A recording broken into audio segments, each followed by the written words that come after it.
नमस्कार दोस्तों, स्वागत है आपका करंट अफेयर की इस वीडियो में। मेरा नाम है कृष्णा। आप इस वीडियो को यूटिलाइज कर सकते हो किसी भी कॉम्पिटिटिव एग्जाम की प्रिपरेशन के लिए। चलिए स्टार्ट करते हैं। इस क्वेश्चन में आपसे डिसइन्वेस्टमेंट कॉन्सेप्ट के बारे में क्वेश्चन पूछा जा रहा है और इसके रिगार्डिंग में आपके पास ये 3 स्टेटमेंट दे दिए गए। इन तीनों स्टेटमेंट में से आपको आइडेंटिफाई करना है कि करेक्ट स्टेटमेंट कौन सा है। सबसे पहले आपको जो डिसइन्वेस्टमेंट टर्म है इसको डिफाइन किया गया है, जिसमें बोला जा रहा है इसका मतलब ये होता है कि गवर्नमेंट का जो शेयर होता है उसे रिड्यूस करता है डिसइन्वेस्टमेंट पब्लिक सेक्टर अंडरटेकिंग जो भी कंपनीज होती है उसके अंडर, या फिर आप ये कह सकते हो कि जो ऑनरशिप होता है उसका ट्रांसफर आप कह सकते हो डिसइन्वेस्टमेंट। सेकंड स्टेटमेंट में बोला जा रहा है कि ये जो वर्क है डिसइन्वेस्टमेंट का, हमारी कंट्री में ये जो काम करती है वो department of investment and public asset management, जिसे शॉर्ट में हम DIPAM बोल देते हैं, जो कि मिनिस्ट्री ऑफ फाइनेंस के अंदर आती है, वो ये काम करती है। और थर्ड स्टेटमेंट में बोला जा रहा है कि लास्ट 5 ईयर की बात करें तो लास्ट 5 ईयर में गवर्नमेंट अनेबल हुई है, यानी कि गवर्नमेंट सक्सेसफुल नहीं हो पाई है डिसइन्वेस्टमेंट टारगेट को अचीव करने में जो वो चाहती थी। तो 3 स्टेटमेंट है, आपको करेक्ट स्टेटमेंट चूज करना है। क्वेश्चन अटेम्प्ट कर लीजिए। इन तीनों स्टेटमेंट की बात करें तो 3 में से जो थर्ड स्टेटमेंट है जिसमें आपसे ये बोला गया कि लास्ट 5 ईयर गवर्नमेंट फेल हो गई अपने टारगेट को अचीव करने में रिगार्डिंग डिसइन्वेस्टमेंट, ये बात गलत है। गलत इसलिए है क्योंकि अगर आप लास्ट 5 ईयर का डाटा देखेंगे इधर इस तरफ तो आपको ये दिखेगा कि ये 2 ईयर बीच में ऐसे आए हुए हैं जिसमें गवर्नमेंट 100% और 106% अपने टारगेट को अचीव कर पाई है। यानी कि आप ये देख सकते हो कि 5 ईयर फॉल नहीं हुआ है गवर्नमेंट ने, 2 बार ऐसा भी हुआ है कि जब गवर्नमेंट अपना डिसइन्वेस्टमेंट टारगेट को अचीव कर पाई है। अब डिटेल में समझ लेते हैं कि डिसइन्वेस्टमेंट होता क्या है। तो जैसा स्टेटमेंट में आपको दे रखा था फर्स्ट स्टेटमेंट में, डिसइन्वेस्टमेंट का मतलब होता है कि गवर्नमेंट के पास जितने भी पब्लिक सेक्टर अंडरटेकिंग है, यानी कि जो भी आप एग्जांपल के तौर पे समझ सकते हो कि air India, Bharat petroleum, Delhi metro, जो DMRC बोलते हैं, ये सारी चीजें पब्लिक सेक्टर अंडरटेकिंग के अंदर आती है, ठीक है, जिसमें गवर्नमेंट का शेयर 51% होता है। तो इसकी बात की जा रही है, अगर इसे गवर्नमेंट सेल करती है तो इससे क्या होता है, गवर्नमेंट को इनकम होती है और फंड रेज होता है गवर्नमेंट को। तो फर्स्ट स्टेटमेंट बिल्कुल करेक्ट है। सेकंड स्टेटमेंट में बोला गया ये जो काम करती है हमारी कंट्री में DIPAM का मतलब है department of investment and public asset management, ये काम करती है जो कि मिनिस्ट्री ऑफ फाइनेंस के अंदर आती है। ये बात भी बिल्कुल करेक्ट है। तो आप ये कह सकते हो करेक्ट आंसर आपका ऑप्शन ए हो जाएगा और थर्ड स्टेटमेंट गलत होने की वजह से। इस क्वेश्चन में आपसे पठारघाट अपस्ट्रीम के बारे में क्वेश्चन पूछा जा रहा है और उसके रिगार्डिंग में आपसे ये बोला जा रहा है कि ये जो अपस्ट्रीम हुई थी ब्रिटिश टाइम पे, ब्रिटिश रूल में, ये किस चीज से रिलेटेड है। सबसे पहले बोला जा रहा है कि ये ट्राइबल रिवोल्ट थी, ऑप्शन ए में। ऑप्शन बी में आपसे बोला है पीजेंट, यानी कि ये किसान का विद्रोह आप कह सकते हो। और ऑप्शन सी में आपसे बोला जाए वर्किंग क्लास मूवमेंट था, यानी कि जो वर्किंग जॉब में लोग थे उन लोगों ने एक मूवमेंट स्टार्ट की थी, उसे आप कह सकते हो पठारघाट अपस्ट्रीम। और डी ऑप्शन में बोला जा रहा है ये कास्ट रिलेटेड एक मूवमेंट है। तो जो भी हो करेक्ट ऑप्शन अपना चूज कर लीजिए। तो अभी आप लोग जानते हैं कि हमारी कंट्री में किसान से रिलेटेड काफी सारी चीजें इशू क्रिएट हो रही है और काफी चीजें सामने आ रही है वो बिल को पास करने से रिलेटेड। उसके बैकग्राउंड में रिलेटेड आपसे ये क्वेश्चन पूछा जा सकता है। जैसे अगर पठारघाट अपस्ट्रीम की बात करें तो आसाम के अंदर एक डिस्ट्रिक्ट है दरांग, और उस दरांग में जब हम ये जो ब्रिटिश के टाइम पे जलियांवाला मैसेकर जो हुआ था उससे आप कह सकते हो कि 25 ईयर पीछे अगर जाएं, यानी कि 1894 में जनवरी 28 को ये चीजें सामने आई थी जब किसान आंदोलन कर रहे थे दरांग डिस्ट्रिक्ट आसाम के अंदर, जो कि गुवाहाटी से 60 किलोमीटर दूर है। वहां पे ये चीजें हुई थी और ये किसान ने मांग की थी कि जो उनके ऊपर जो अब टैक्स वगैरह जो इम्पोज किया जा रहा है गवर्नमेंट के द्वारा, जो बहुत हाई इम्पोज कर दिया गया, इसे डिक्रीज करने के लिए उन्होंने ये चीजें रखी थी और उसके रिलेटेड ही ये पीजेंट स्प्रिंग सामने आई थी पठारघाट का। तो आप ये कह सकते हो इसका जो करेक्ट आंसर है वो बी हो जाएगा। इस क्वेश्चन में आपसे प्रेसिडेंट का जो एड्रेस होता है उसके रिगार्डिंग में क्वेश्चन पूछा जा रहा है कि पार्लियामेंट के अंदर जो प्रेसिडेंट दोनों सेशन को, जब दोनों ग्रुप को जब एक साथ कंसीडर करता है, एक साथ एड्रेस करता है, उसके रिगार्डिंग आपसे क्वेश्चन पूछा जा रहा है और उसी के रिगार्डिंग में आपके पास ये स्टेटमेंट दे दिए गए हैं। इन तीनों स्टेटमेंट में से आपको चूज करना है कि करेक्ट स्टेटमेंट क्या है। यानी कि प्रधानमंत्री प्रेसिडेंट का जो स्पीच होता है पार्लियामेंट के अंदर, उसके रिगार्डिंग में फर्स्ट स्टेटमेंट ये बोला जा रहा है कि इसे आप ट्रेस कर सकते हैं एक लॉ के तहत, गवर्नमेंट ऑफ इंडिया एक्ट 1919 के तहत आप प्रेसिडेंट की जो स्पीच है उसे आप ट्रेस कर सकते हो, उसका रिकॉर्ड आप देख सकते हो। ये फर्स्ट स्टेटमेंट में आपको बोला जा रहा है।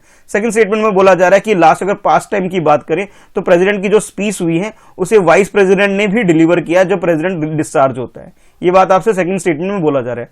थर्ड स्टेटमेंट में बोला जा रहा है कि ये ऐसा ओनली ऐसा ओकेजन होता है जब दोनों जो हाउस होते हैं हमारी कंट्री के अंदर पार्लियामेंट के अंदर, वो एक साथ कंबाइंड होते हैं, एक साथ जुड़ जाते हैं। ये आपसे बोला जा रहा है। तो 3 स्टेटमेंट है, आपको करेक्ट स्टेटमेंट बताना था। ऑप्शन ए के अकॉर्डिंग फर्स्ट और सेकंड बिल्कुल करेक्ट है। ऑप्शन बी की बात करें तो फर्स्ट एंड थर्ड बिल्कुल करेक्ट है। और ऑप्शन सी में आपसे बोला जा रहा है कि सेकंड एंड थर्ड बिल्कुल करेक्ट है, और ऑप्शन डी में बोला जा रहा है कि तीनों ही स्टेटमेंट बिल्कुल करेक्ट है। तो करेक्ट स्टेटमेंट क्या है, क्वेश्चन अटेम्प्ट कर लीजिए। इस क्वेश्चन की अगर करेक्ट आंसर की बात करें तो ये तीनों ही स्टेटमेंट बिल्कुल करेक्ट दे रखा है। अगर प्रेसिडेंट की स्पीच की बात करें तो ये डाटा आपके सामने है कि नंबर ऑफ वर्ड के हिसाब से आप डिसाइड कर सकते हैं, देख सकते हैं डाटा की किस तरह से प्रेसिडेंट की स्पीच रही है पार्लियामेंट के अंदर। तो सबसे पहले बात कर लेते हैं, तो सबसे शॉर्टेस्ट जो स्पीच रही है वो रही है 1997 के अंदर, जो पार्लियामेंट के अंदर जो प्रेसिडेंट ने अपनी सबसे छोटी स्पीच दी है। और सबसे लंबी स्पीच की बात करें जो 2009 में सबसे लॉन्गेस्ट स्पीच दी गई है प्रेसिडेंट के द्वारा। इसके अलावा आपको एक फैक्ट और पता होना चाहिए कि प्रेसिडेंट की स्पीच जब वाइस प्रेसिडेंट ने दी है वो 1964 के अंदर दी है। ये फैक्ट है जो आपको पता होना चाहिए। अब जैसे ट्रेस करने की बात करें कि गवर्नमेंट जब पार्लियामेंट के अंदर जो प्रेसिडेंट की स्पीच होती है उसे हम गवर्नमेंट ऑफ इंडिया एक्ट 1919 के तहत उसे ट्रेस कर सकते हैं। ये बात बिल्कुल करेक्ट हो गया। सेकंड स्टेटमेंट की बात करें कि यानी कि जिसमें ये बोला गया कि ये एक ऐसा टाइम होता है कि जब प्रेसिडेंट रिजाइन कर देता है तो वाइस प्रेसिडेंट भी से एड्रेस कर सकता है। हाँ, ये बात भी बिल्कुल करेक्ट है।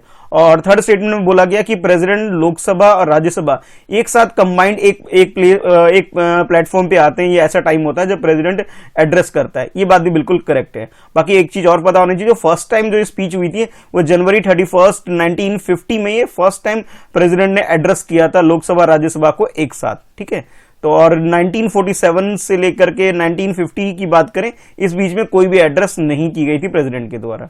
तो करेक्ट आंसर हमारा डी हो गया। तीनों ही स्टेटमेंट बिल्कुल करेक्ट है। इस क्वेश्चन में आपसे एक मैप बेस्ड क्वेश्चन पूछा जा रहा है, जिसमें आपको लोकेशन बेस्ड क्वेश्चन बताया जा रहा है। पहले आपको ये क्वेश्चन समझना होगा, उसके बाद कुछ कंट्री दे रखी है, उसके अकॉर्डिंग ही आपको अपना आंसर यानी करेक्ट आंसर चूज करना है। तो क्वेश्चन में ये बोला जा रहा है कि अगर आप मेडिटेरियन सी के जो है उसके कोस्ट पे अगर वॉक कर रहे हैं और आप जा रहे हैं मिडल ईस्ट की तरफ, ठीक है, और एट प्रेजेंट जो आपकी लोकेशन है वो है कोस्ट ऑफ इजिप्ट, यानी कि इजिप्ट के कोस्ट पे हैं आप। ठीक है, ये मान लीजिए इजिप्ट की लोकेशन मान लीजिए, ये मान लीजिए मेडिटेरियन सी है, और इधर से अगर या इधर कहीं पे भी आप इसको वॉक करते हुए मिडल ईस्ट की तरफ अगर आप जा रहे हैं तो आपको ये बताना है कि आप कौन से अदर कंट्री के कोस्ट को कवर करने वाले हैं मिडल ईस्ट तक पहुंचने के लिए, यानी उन कंट्री का आपको नाम बताना है। तो आपके पास ये जो कंट्री नाम दे रखे, फर्स्ट आपसे बोला जा रहा है कि आप जो इराक है, इराक का जो कोस्ट होगा या तट होगा उसे आप क्रॉस करने वाले, उसमें होके गुजरना पड़ेगा आपको। सेकंड आपसे बोला जा रहा है कि जॉर्डन को कवर करना पड़ेगा आपको। थर्ड आपसे बोला जा रहा है कि सीरिया को आपको कवर करना पड़ेगा। इन तीनों कंट्री में से करेक्ट कंट्री कौन सी है ये आपको चूज करना है। ठीक है, ऑप्शन ए में आपसे बोला जा रहा है कि फर्स्ट और सेकंड कंट्री आप कवर करेंगे। ऑप्शन बी में आपसे बोला जा रहा है कि सिर्फ थर्ड कंट्री जो है सिर्फ ये सीरिया ये आप कवर करने वाले हैं। और ऑप्शन डी में सी में आपसे बोला जा रहा है सेकंड एंड थर्ड, और डी में आपसे बोलना ओनली फर्स्ट कंट्री यानी इराक को आप कवर करने वाले हैं। तो करेक्ट आंसर आपके हिसाब से क्वेश्चन को अटेम्प्ट कर लीजिए। तो इस क्वेश्चन का करेक्ट आंसर की बात करें तो करेक्ट आंसर यहाँ पे सिर्फ सीरिया एकमात्र ऐसी कंट्री है। अगर आप मेडिटेरियन सी के कोस्ट की बात करें, यानी कि आपने इजिप्ट से स्टार्ट किया वॉक करना, तो इजिप्ट के बाद आपका इजराइल आ जाएगा, ये वाली लोकेशन, और इजराइल के बाद आप कह सकते हो लेबनान आ जाएगा, और उसके बाद ये जो एरिया आपको दिख रहा है, ये पर्टिकुलर एरिया, ये सीरिया का कोस्ट है जो कि मेडिटेरियन सी के साथ टच होता है। तो करेक्ट आंसर हमारा बी हो जाएगा। ओनली थर्ड कंट्री यानी जो सीरिया कंट्री है उसे आप क्रॉस करने वाले हो। बाकी अगर दूसरी कंट्री की बात करें, जॉर्डन की बात करें या इराक की बात करें, तो मेडिटेरियन सी से इसका कोई लेना देना नहीं है, ये इसके साथ बॉर्डर शेयर नहीं करता। जॉर्डन भी दूर हो गया और इराक भी काफी दूर है। तो करेक्ट आंसर हमारा बी हो जाएगा। इस क्वेश्चन में आपसे लेड जो होता है, लेड से रिलेटेड जो पोल्यूशन होता है उसके रिगार्डिंग में क्वेश्चन पूछा जा रहा है। पहले क्वेश्चन को पढ़ते हैं और समझते हैं क्वेश्चन में क्या है। इसमें आपसे बोला जा रहा है कि लेड जो होता है वो नेचुरली मिलता है, नेचुरली एक टॉक्सिक मेटल है, और ये हमारी जो अर्थ है उसके क्रस्ट में पाया जाता है। और आपसे बताया जा रहा है कि अगर हम इसके अगर कंट्रीब्यूट की बात करें कि किस तरह से लेड से पोल्यूशन क्रिएट होता है, तो उसके पीछे रीजन क्या है, यानी कि किस चीज से लेड से पोल्यूशन क्रिएट होता है, उसके रिगार्डिंग में ये आपके पास 5 फैक्टर दिख रखे हैं जहां से ये पोल्यूशन क्रिएट होता है। सबसे पहले आपसे बोला जा रहा है कि जो स्मेल्टिंग वर्क है उसके अंदर लेड पोल्यूशन क्रिएट होता है। सेकंड आपसे बोला जा रहा है पेंट वगैरह का काम होता है, उसके अंदर ये काफी यूज होता है, जिसकी वजह से पोल्यूशन क्रिएट होता है। थर्ड आपसे बोला जा रहा है कि बैटरी वगैरह जो होती है मोटर व्हीकल की, उसके अंदर भी लेड यूज होता है और फिर ये पोल्यूशन क्रिएट कर देता है। और फोर्थ आपसे बोला जा रहा है कि सिरेमिक ग्लेज जो होता है उसके अंदर भी ये भी एक फैक्टर है जो कि हमारे लेड पोल्यूशन को क्रिएट करने का काम करता है। और इसके अलावा जो फाइनली जो फिफ्थ है उसमें आपसे बोला जा रहा है कॉस्मेटिक और जो ट्रेडिशनल मेडिसिन है उसके अंदर भी इसका यूज होता है और इसकी वजह से आप कह सकते हो कि ये पोल्यूशन क्रिएट होता है। तो जो भी आपको लगता है करेक्ट आंसर है अपने आंसर चूज कर लीजिए। ऑप्शन ए की बात करें जिसमें आपसे फिफ्थ को छोड़ करके बाकी 4 आपको बोला जा रहा है ये इसके रीजन है जिसकी वजह से ये पोल्यूशन क्रिएट होता है। ऑप्शन बी में आपसे बोला जा रहा है कि आप फोर्थ को छोड़ दीजिए और उसके अलावा बाकी जो ऑप्शन ये जो आपको गिवन है फैक्टर ये कंट्रीब्यूटर है लेड पोल्यूशन के। और ऑप्शन सी में आपसे बोला जा रहा है फर्स्ट सेकंड थर्ड यानी कि ये 3 रीजन है जिसकी वजह से ये पोल्यूशन क्रिएट होता है। और ऑप्शन डी में आपसे बोला जा रहा है ये पांचों के पांचों करेक्ट रीजन है जिसकी वजह से आप कह सकते हो लेड पोल्यूशन क्रिएट होता है। ये सब के सब इसके कंट्रीब्यूटर है आप बोल सकते हो। तो करेक्ट आंसर क्या है आपके अकॉर्डिंग क्वेश्चन अटेम्प्ट कर लीजिए।